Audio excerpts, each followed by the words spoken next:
حاضر من ما در اروپا باشیم الله تعالی همراهی ما هست، شما در روسیه باشید الله تعالی همراهی شما هست، آدمایی که در حج هستن الله تعالی همراهی آنها هست. یعنی با علم و با رقابتش الله تعالی ما دیده ایستاده است، شنیده ایستاده است، از حال ما باخبر است. لیکن این معنی آن ندارد که الله تعالی با ذات خودش همراهی ما است. الله تعالی چه خیلی که در قرآن خبر داد در بالای عرش است، یعنی به عرش حاجت ندارد. ما در بالای این کرسی شتگیم به این کرسی حاجت داریم، لیکن الله تعالی به عرش و غیر عرش حاجت نداره. الله تعالی خودش وصف که در 7 جای قرآن الله در عرش است. گفت در 1000 آیت زیاده است، 1000 آیت الله تعالی در آسمان به معنای بلندی هست.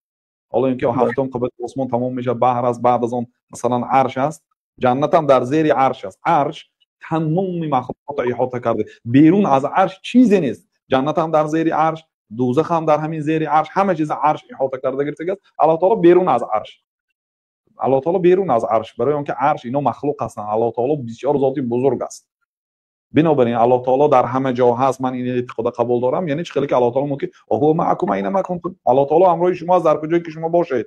فکر نکنید که شما از الله تعالی پنهان ماندید و کدام کارو خواهید میکنید. الله همراه شما است و معنای که الله شما رو نظارت دارد، دیده ایستاده است.